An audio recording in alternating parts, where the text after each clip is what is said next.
إلى هذه الكلمة.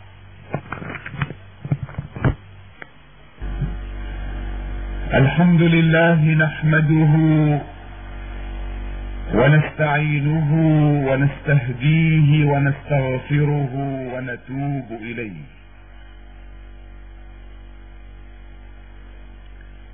ونعوذ بالله من شرور أنفسنا وسيئات أعمالنا. من يهدي الله فلا مضل له، ومن يضلل فلا هادي له، ولن تجد له من دون الله وليا مرشدا.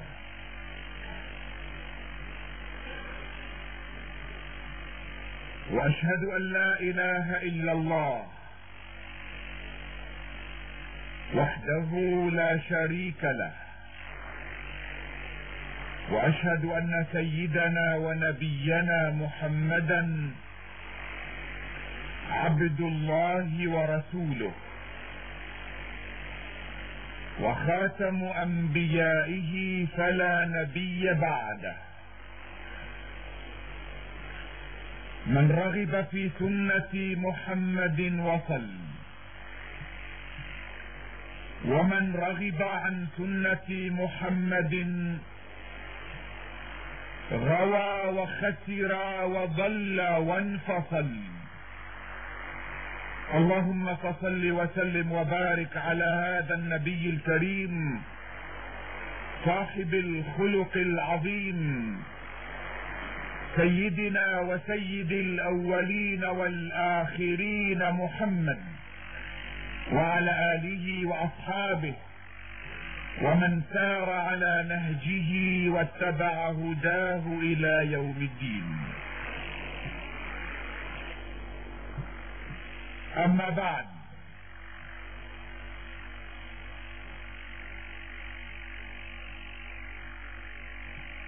قبل أن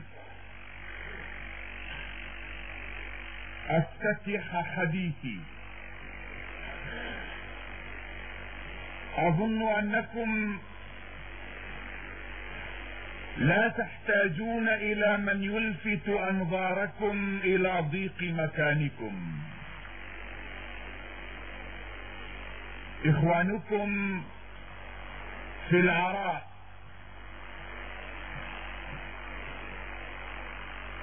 وبإمكاني أن أقول تقدموا، لكنه ليس حلا لمشكلتنا.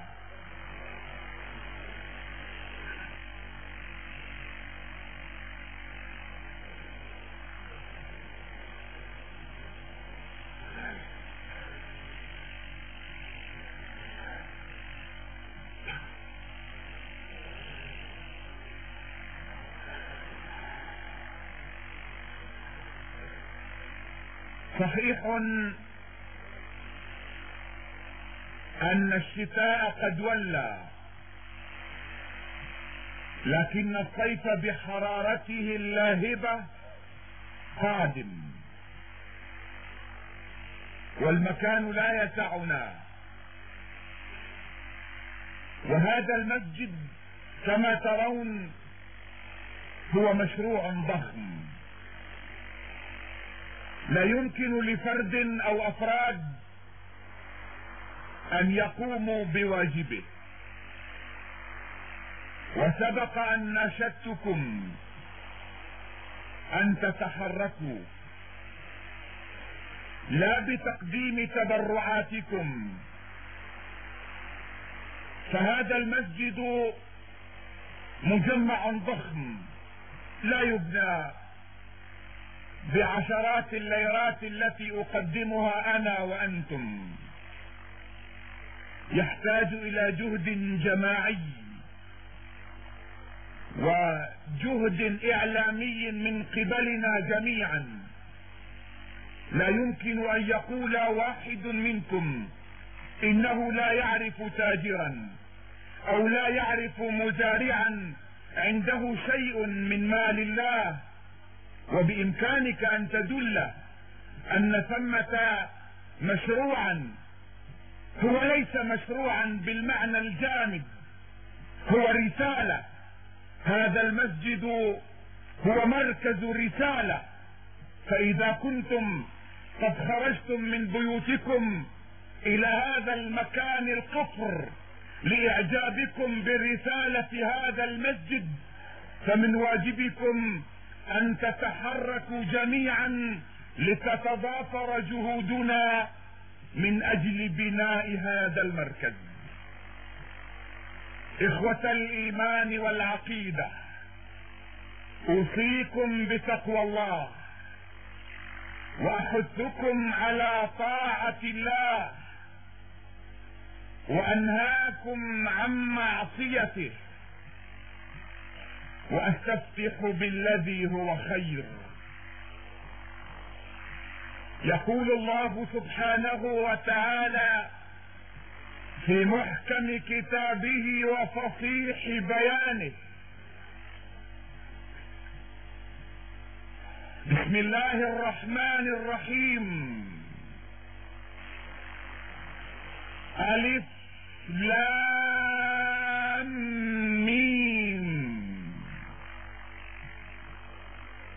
أحسب الناس أن يتركوا أن يقولوا آمنا وهم لا يفتنون.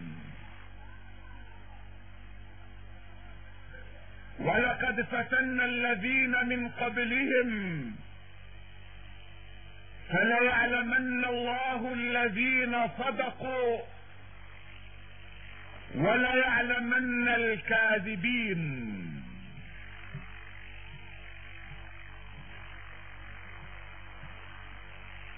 هذه الآية الكريمة التي افتتحنا بها أولى حلقاتنا في مسلسل الفتنة. أحسب الناس أن يتركوا أن يقولوا آمنا وهم لا يفتنون ولقد فتنا الذين من قبلهم فليعلمن الله الذين صدقوا وليعلمن الكاذبين. واليوم بصحبتكم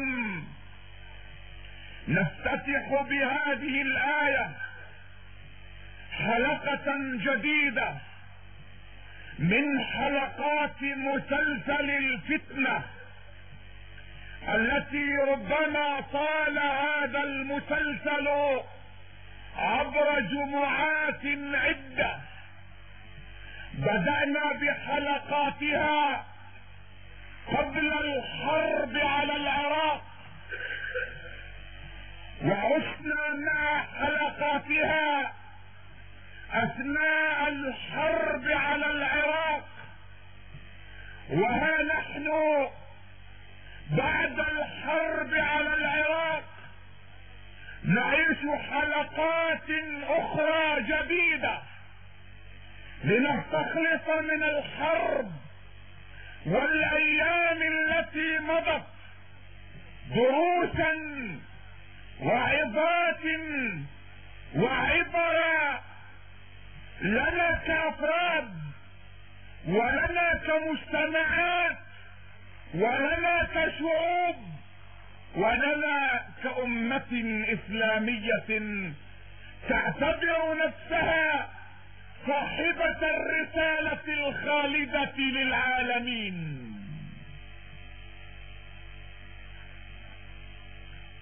هذا المسلسل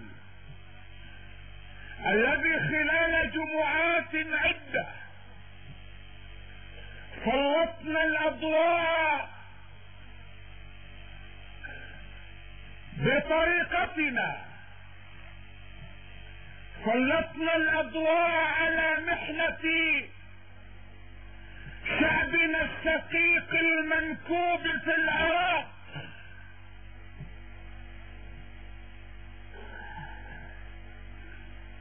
هذا الشعب الذي صب عليه الذل والقهر والظلم والاستعباد،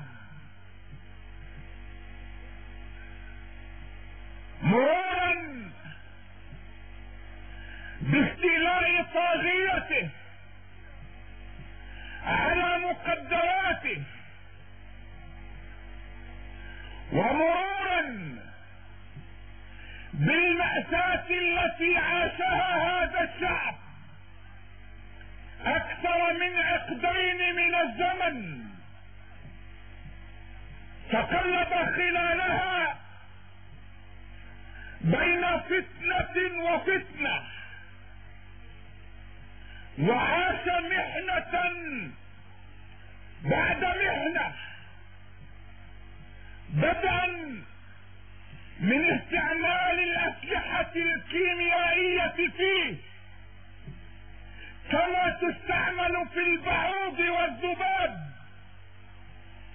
ومرورا بدفن عشرات الآلاف من أبنائه تحت أنقاض التراب في حفر سميت بالأنفال، ومرورا بالآلاف من الشرفاء من أبناء ذلك البلد المنكوب الذين ذهبت لحومهم وعظامهم وأجسادهم في أحواض الأكيد، والآخرون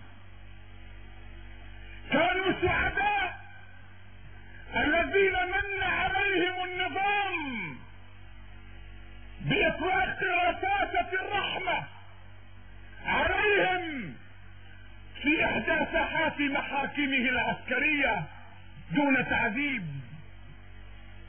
أما الذين هجروا سواء بطريقة النظام عبر مئات القلابات على الحدود الإيرانية أو خرقوا البحار بزوارق بدائية، فلم يكونوا أحسن حالا من أولئك حيث غرقوا في أعالي البحار وأصبحوا في بطون أسماك القرش، والملايين الأربعة التي تاهت في بلاد العالم خسرت نفسها، خسرت أخلاقياتها، خسرت سلوكياتها، ذابت هنا وهناك. هذا الشعب المسكين الذي بلي بالظلم خلال هذه الفترة الطويلة،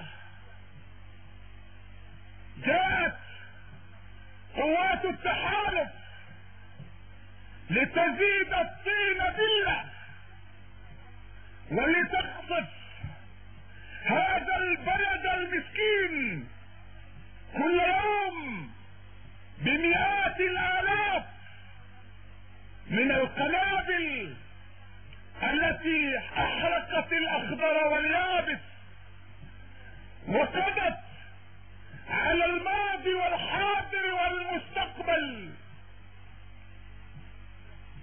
هذا البلد المسكين جاءه الفاتحون، جاءه المنقذون ليتلفوا البقية من ثرواته. أقول البقية لأن يعلموا أن البقية التي سلبت من يد صدام وعدي وقصي وأزلامهم هي بقية قليلة، لكن على كل حال جاء مدعو الفتح فأتلفوا البقية من ثروات هذا البلد ودمروا البقية الباقية من تراث هذا الشعب وحضارته، مما اصبح فيه العراق مهددا اليوم كشعب، وفت في عضده كمجتمع، وتفكك بنيانه كأسرة، وانهد جداره كفرد، وتفسخت اخلاقه وقيمه وسلوكه. اخوة الايمان والعقيدة، ايها الاحبة، ككل الحلقات التي مرت اعود لأؤكد لكم واقول ان الشدائد والفتن والمحن هي ابتلاء من الله وتمحيص منه سبحانه لعباده ليبلوهم ايهم احسن عملا. في الشدائد، في المحن، تظهر معادن الرجال، في المحن تتكشف حقائق النفوس، في المحن تزول الأقنعة عن الوجوه، في المحن يتميز المخلصون من المنافقين، في المحن يتميز الصادقون من الكاذبين والمخادعين، في المحن تتعرف الشعوب وتعلم الامم من ابنائها يضر بها،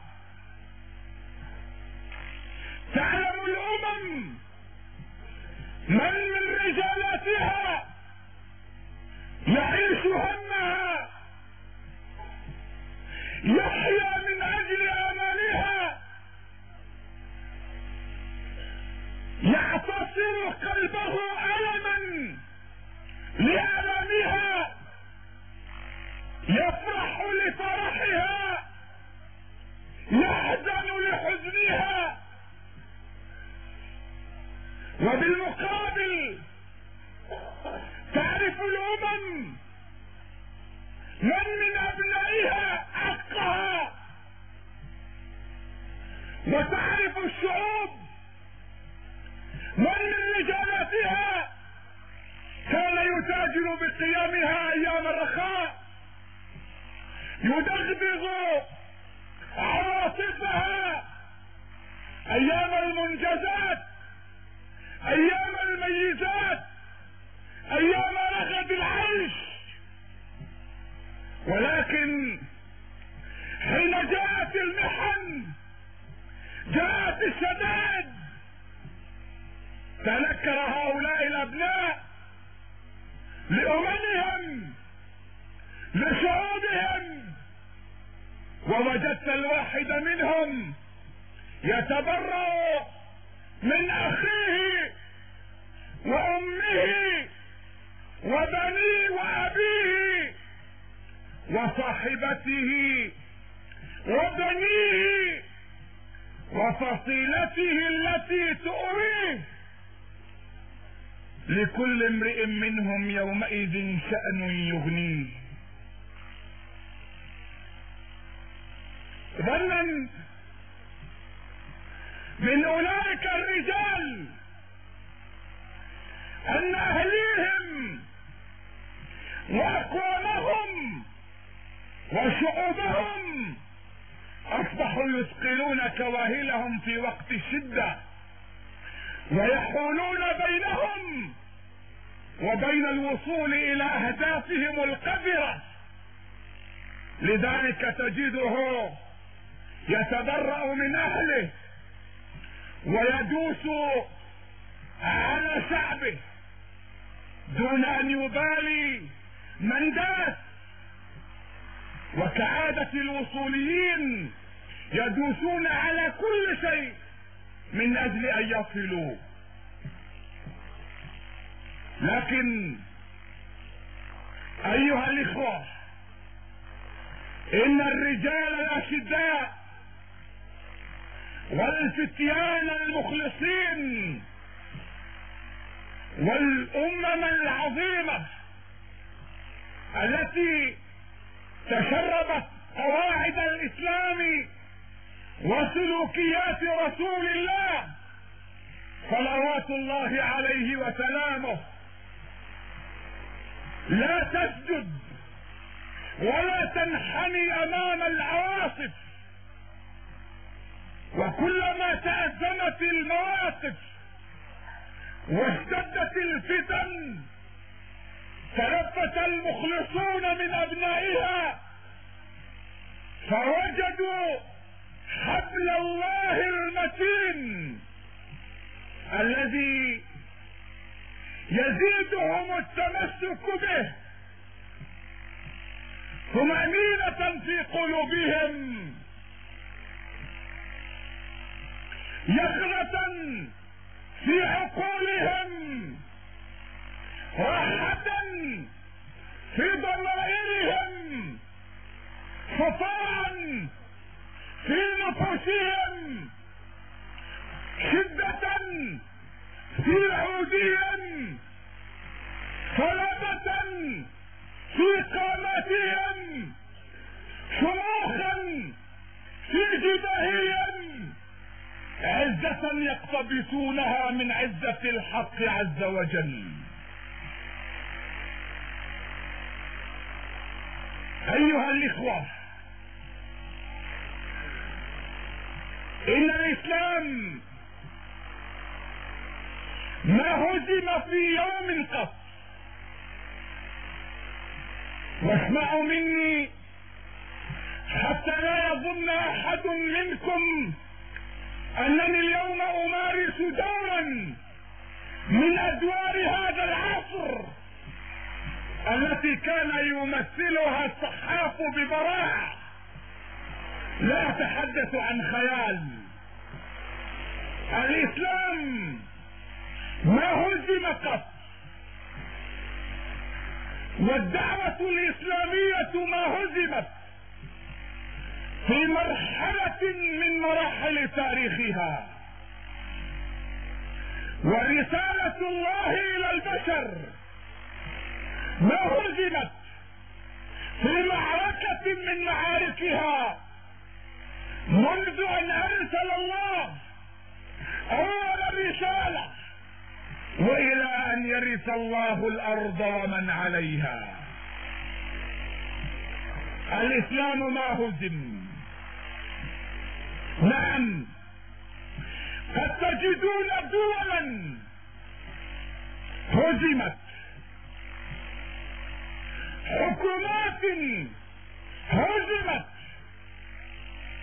جيوشا هزمت تتسمى بانها دول اسلامية، جيوش اسلامية، حكومات اسلامية تستعمل شعارات اسلامية ايام المحن، تستعمل مصطلحات اسلامية اوقات الشدة من اجل ان يغسلوا بها ادمغة البسطاء منا، وحتى ينتزعوا من امثال استاذنا الدكتور البوطي شهادة لها بانها حكومات إسلامية فرع العتبات المقدسة. أما أن تكون حكومة العراق حكومة إسلامية فسأتحدث عنها، ولكن أما أن تكون راعية للعتبات المقدسة فنعم وألف نعم، لأن أمثال هذه النظم ترعى فقط أمواتنا، ترعى العتبات المقدسة لتتاجر بها. أما أحياؤنا فلا قيمة لنا عندهم، ولا نستحق حتى طلقة رصاصة، بل لابد أن ترش علينا المبيدات الكيماوية بالآلاف. لكننا إذا متنا مشوا بتعازينا وجنازتنا وضربوا على صدورهم وأنشأوا على قبورنا عتبات مقدسة.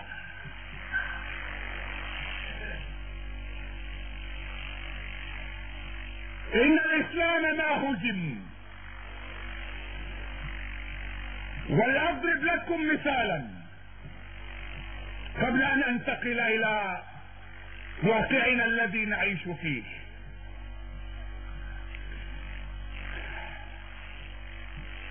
الخلافة العباسية سقطت والخليفة هزم، وبغداد حاضرة الدولة الإسلامية يومها استسلمت. فهل هزم الإسلام؟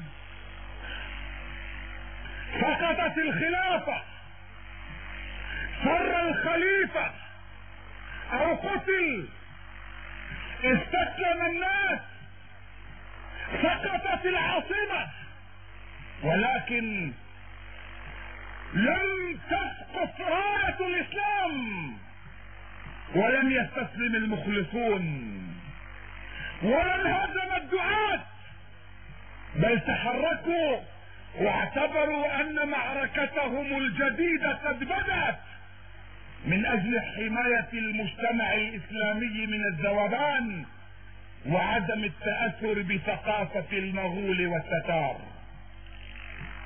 وفعلا وبعد مدة يسيرة دخل التتار الغزاة في الإسلام، وهذا يحصل لأول مرة في التاريخ.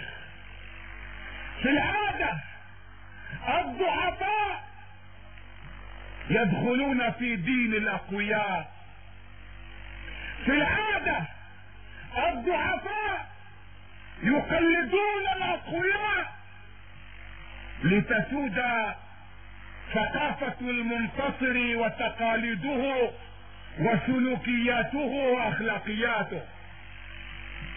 لكن مع الإسلام تتضارب المعلومات. في الإسلام أو بالأحرى في الإسلام تتناقض المعلومات لينتصر الضعيف على القوي في عقيدته. دخل التتار الغزاة الأقوياء في دين المسلمين المنهزمين الضعفاء. قلد التتار المنتصرون تقاليد وعادات المسلمين المنهزمين، حتى في لغتهم.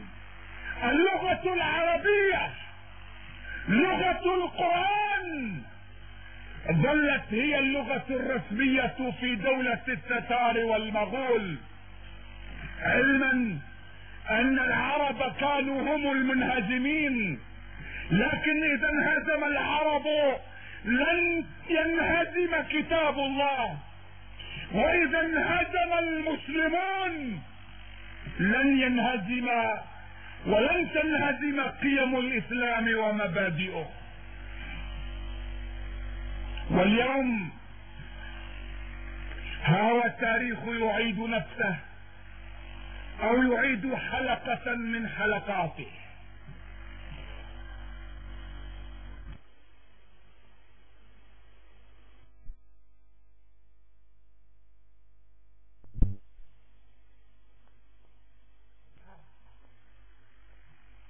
واني لا احلف لاطلب شهادة من احد، انما هو واجب كل مسلم، والذي بعث محمدا بالحق لقد اعتصرت قلبي ألما خلال اكثر من 20 يوما ككل المسلمين الذين كانوا يخشون على مصير العراق. ولقد بكيت سقوط بغداد اكثر من بكاء محمد الدوري الذي وجدتموه يبكي على شاشات التلفاز. قد يكون الرجل صادقا، ربما يبكي بلده، لكنه قد يبكي ايضا ميزاته، ربما كان يبكي منصبه، وربما كان يبكي امتيازاته التي وهبها له صدام. لكنني والملايين المسلمة بكينا بغداد لا لناقة لنا فيها ولا جمل، انما لانهم اهلونا، لان مصيرنا مرتبط بمصيرهم، ولانهم الدفعة الاولى. اقول مكررا لانهم الدفعة الاولى من القرابين التي تقدم على مذبح الحرية والكرامة، كما اكدت ذلك في حلقة الثيران الثلاثة. لكن ما الذي ينفع تعبيرنا عن آلامنا وشجوننا؟ في النهاية سقطت بغداد،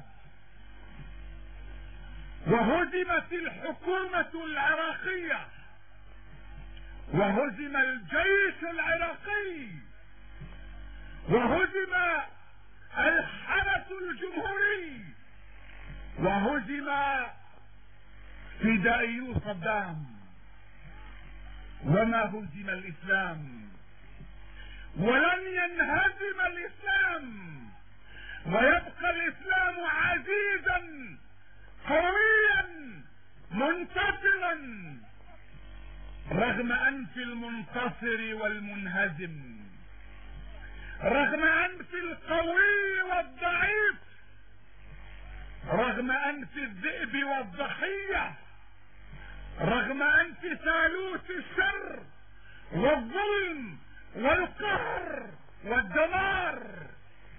بوش وبلير وصدام الذين تبادلوا الأدوار القذرة من أجل القضاء على حضارة الإسلام والمسلمين، لكن الإسلام سيبقى عزيزا منتصرا رغم أنف قوى الشر والطغيان، سواء تسمت بأسماء إسلامية أو غير إسلامية، عربية أو غير عربية. لكن هل يقولها جزافا من هزم الإسلام؟ نعم، من هزم الإسلام ومن هزمت الحكومة الإسلامية ومن هزم حتى شعار الله أكبر الذي وضعه زورا صدام على علمه، من هزم الله أكبر؟ لأن قيم الإسلام ما كانت سائدة، ومبادئ الإسلام ما كانت تحتكم إليها، إنما الذي انهزم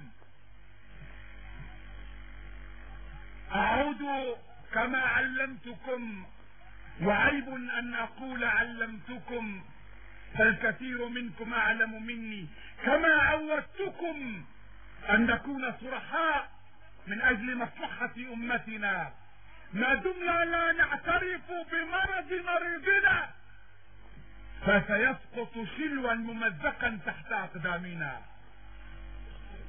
المريض يعاني سكرات الموت ونحن نقول لا بأس عليه، ما شاء الله هو قد الجمل حتى يسقط.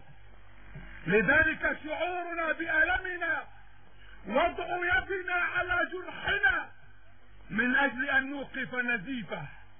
لذلك اقول ان الذي سقط في العراق ليس هي الحكومة الاسلامية سقطت، انما التي سقطت هي حكومة صدام التي اسسها على مبادئ ميشيل عسلف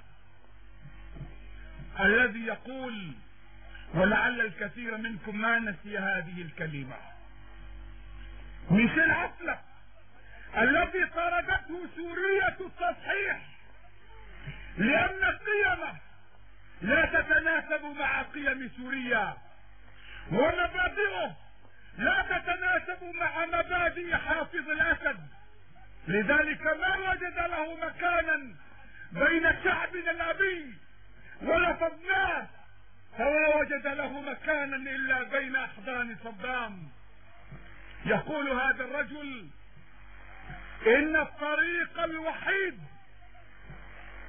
انتبهوا، إن الطريق الوحيد لتشييد حضارتنا وبناء مجتمعنا هو خلق الإنسان الجديد الذي يؤمن أن الله والأديان والإقطاع هكذا ثالوث الشر لعله، ونقل الكفر ليس بكفر. بناء الإنسان الجديد الذي يؤمن أن الله والأديان والإقطاع وكل القيم التي سادت مجتمعنا سابقا كلمات يجب أن تحفظ في متحف التاريخ. من الذي حفظ في متحف التاريخ؟ الإسلام الذي لا زال على منبره يتحرك، أم ذلك الرجل الذي أصبح اسمه مجرد كلمة قذرة في متحف التاريخ، وإن أعلن صدام إسلامه وصلى عليه 4 تكبيرات في إحدى مساجده.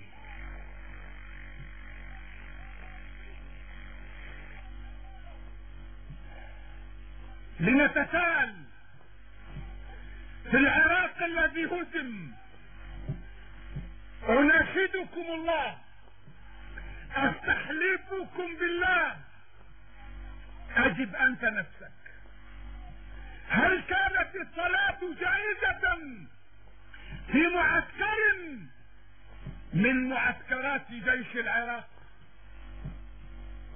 اسأل نفسك وأنت أجب. هل كانت الصلاة جائزة في سكنات من سكنات الحرس الجمهوري؟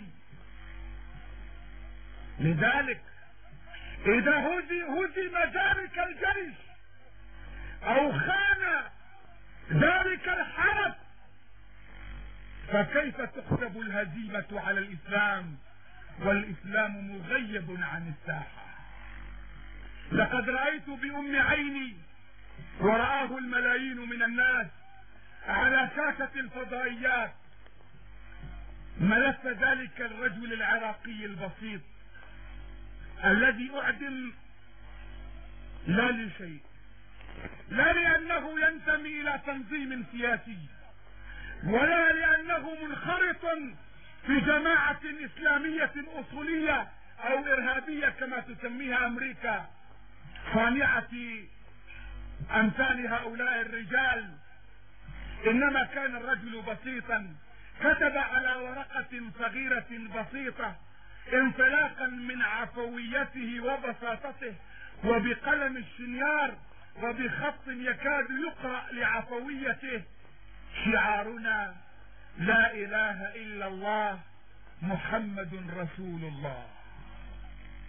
هذا الرجل كشف ملفه عبر الفضائيات على العالم، اعدم فقط لانه كتب: شعارنا لا اله الا الله محمد رسول الله.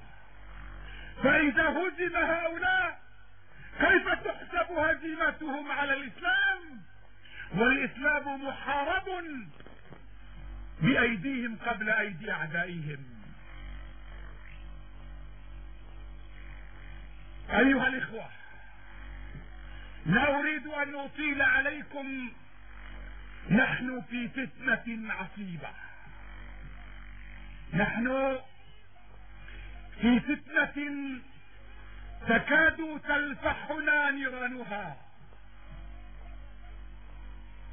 والمطلوب من أمة الإسلام قاطبة وخاصة الأقربون فالأقربون. لذلك أتحدث من خلال هذا المنبر إليكم وإلى الشعب السوري كله. نحن أبناء شعب واحد، نعيش على أرض عزيزة علينا جميعا، بناؤها وإعمارها مسؤوليتنا جميعا، كما أن خيرات هذا البلد لنا جميعا.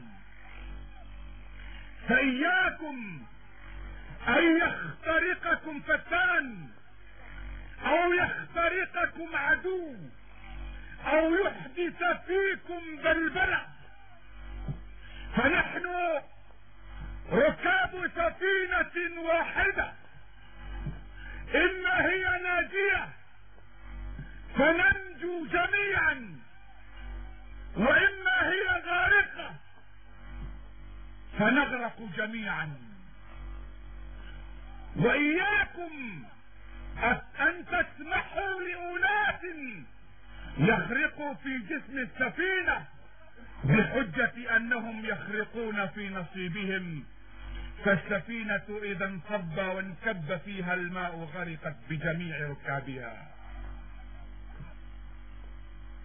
نحن اليوم شئنا ما بين فكي كماشة، العدو من أمامنا والعدو من ورائنا، الصهاينة في غربنا والمتصهيونون في عراقنا،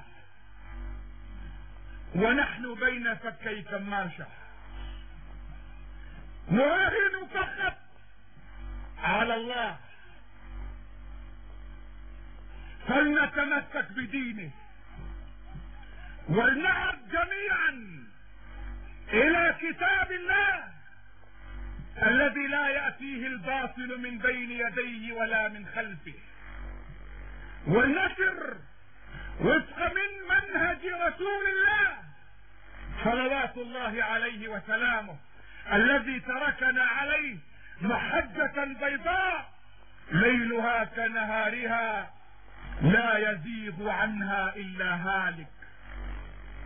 فإياكم والعصبية، فقد سماها رسول الله منتنة، قال: دعوها، دعوا العصبية فإنها نتنة، دعوا العصبية فإنها نتنة.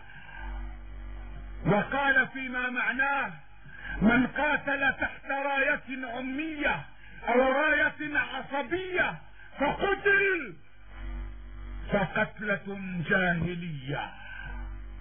يقول الله سبحانه وتعالى: يا أيها الناس إنا خلقناكم من ذكر وأنثى وجعلناكم شعوبا وقبائل لتعارفوا إن أكرمكم عند الله أتقاكم جعلناكم شعوبا وقبائل لتعارفوا لا لتتنازعوا ولا ليستبد بعضكم ببعض، انما لتعارفوا. ان اكرمكم عند الله اتقاكم. لا فضل لعربي على اعجمي ولا لابيض على اسود الا بالتقوى. الناس سواسية كاسنان البشر، وانما يتفاضلون باعمالهم. فاياكم والفرقة، فانما يأكل الذئب من الغنم القاسية.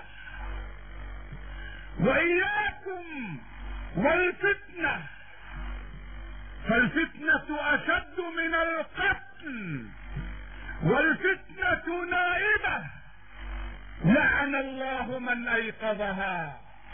هكذا يقول رسول الله صلى الله عليه وسلم: الفتنة نائمة لعن الله من ايقظها. والفتنة توقظ بطرق عدة. لولا اني حريص على بلدي ولولا اني حريص على شعبي لضربت صفحا عن بيانه، لكن لاننا ركاب سفينة واحدة نغرق معا وننجو معا، اضطر لان ابين كيف توقظ الفتنة حتى تكونوا حذرين. الفتنة توقظ ونارها توقد بطريقتين: طريقة جلية واضحة ظاهرة، وطريقة مستورة خفية ملغمة ومن وراء الكواليس. فالتحريض على الفتنة بالطريقة الجلية ان اتي الى زيد واحرضه على اخيه عمرو، وهذه طريقة يعلمها كل الناس وبامكانهم ان يحذروا منها. اما الطريقة الخفية فان اتي الى عمرو مباشرة واسبه واشتمه واهينه عله يتهم اخاه زيدا انه هو الذي حربني، فاوقد بطريقة غير مباشرة نار الفتنة بين زيد وعمرو. والاضرب لكم امثلة حصلت امام اعيننا في هذه الحرب، وان شئت قل في هذه المأساة. الفتنة الظاهرة ان تأتي مؤسسة، تأتي دولة، يأتي رجل فيخاطب العربي بقوله: انت عربي من سادة الدنيا، كان خليفتكم يقول للغيمة: امطري ان شئت فان خراجك سيأتي الي، وانت اذا لست كباقي الشعوب التي تعيش معها. هذا تحريض واضح للعربي ضد اخوته. اما الطريقة الخفية فهي التي استعملها ذلك المعارض العراقي القدم الذي سمعتموه على الفضائيات يقول: انني اخجل ان اسمي نفسي عربيا او ان انتسب الى العروبة. هذا تحريض خفي ليحرك مشاعر معينة بين افراد الشعب الواحد. وبالمقابل قد تأتي دولة، تأتي مؤسسة، يأتي افراد ليخاطب الاكراد او الاتراك بنفس اللهجة، ليحرضوهم على إخوانهم العرب، ويحرضوهم ليعالجوا الخطأ بالخطأ ويطفئوا النار بالنار، فتحترق الأمة كلها وتغرق السفينة بجميع ركابها. والطريقة الخفية التي استعملت أن تأتي لتشتم الآخرين، ومع الأسف وقع فيه أستاذنا الدكتور البوطي يوم قال إني أضع نسبي تحت قدمي. إنه تحريض للبسطاء من طريق خفي، لكن الله أعان واستطعنا أن نفهم الناس أنكم ركاب سفينة، وأن أمثال هؤلاء يصطادون في الماء العكر، علموا أم جهلوا.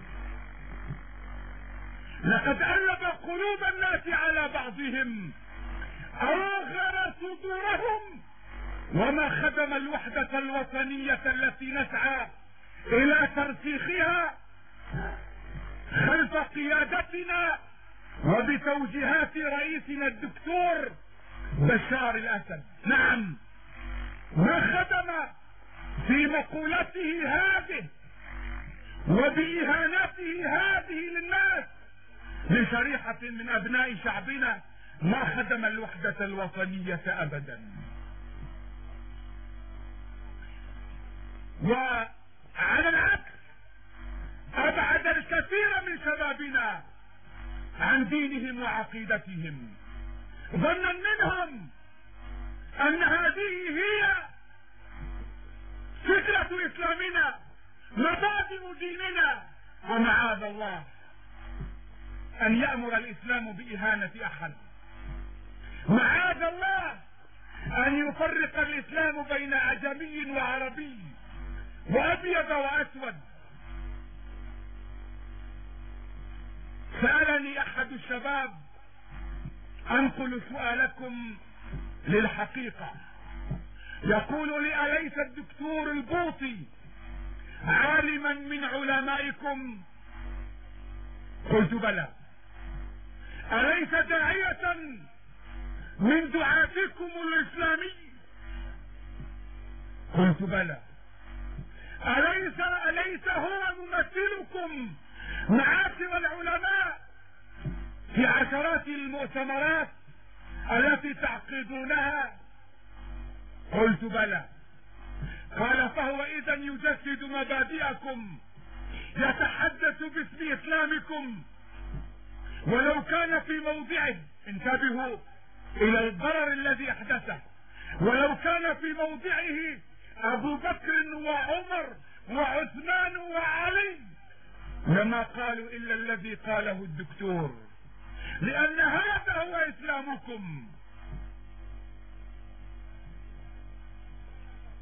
أستغفر الله مما قاله هذا الشاب.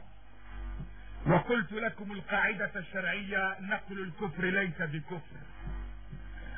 وأستغفر الله أيضا مما قاله أستاذنا الذي أحرج نفسه وأحرجنا معه وأحرج منابرنا معه، وكان بغينا عن كل هذا.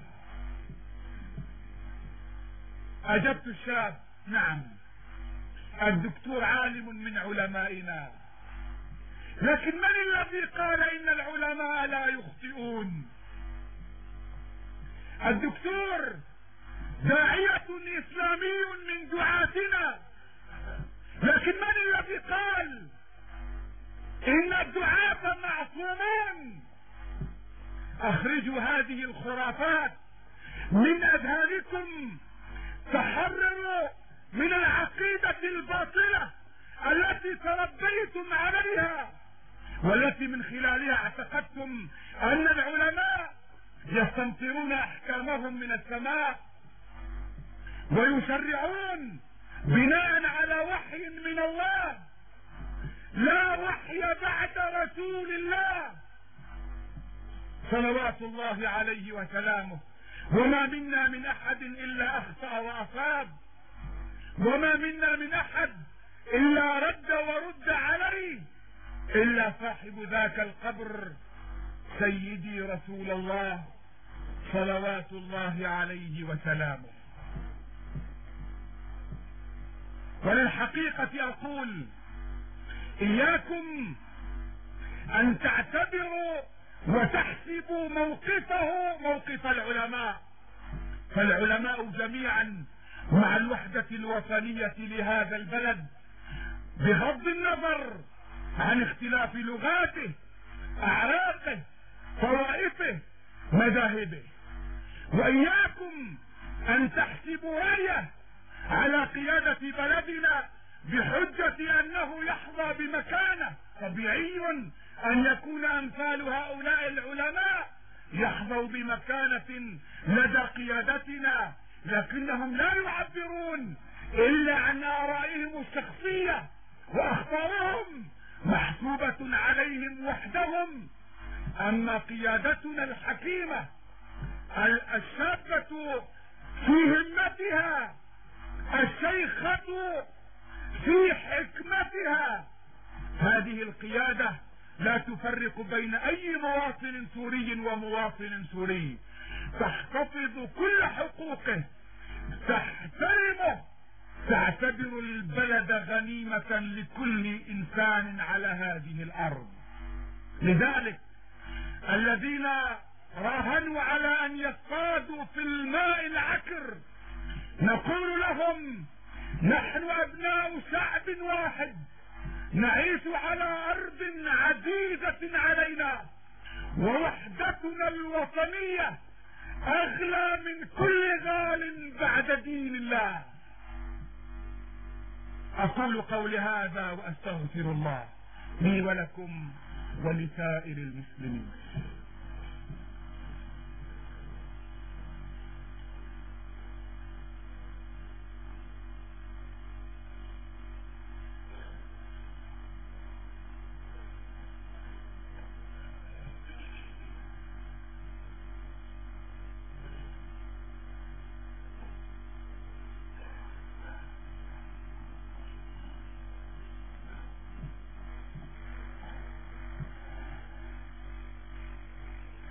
الحمد لله والصلاة والسلام على سيدنا محمد رسول الله وعلى آله وأصحابه ومن والاه. أما بعد، فاتقوا الله عباد الله، واعلموا أن أصدق الحديث كلام الله، وخير الهدي هدي رسول الله، وشر الأمور محدثاتها، وكل محدثة بدعة، وكل بدعة في دين الله ضلالة، وكل ضلالة في النار. واعلموا ان الله صلى على نبيكم في قرآنكم فقال: ان الله وملائكته يصلون على النبي يا ايها الذين امنوا صلوا عليه وسلموا تسليما. اللهم صل على محمد وعلى آل محمد كما صليت على إبراهيم وعلى آل إبراهيم، وبارك على محمد وعلى آل محمد كما باركت على إبراهيم وعلى آل إبراهيم في العالمين إنك حميد مجيد. اللهم اغفر للمؤمنين والمؤمنات، المسلمين والمسلمات، الأحياء منهم والأموات، إنك سميع قريب مجيب الدعوات يا رب العالمين.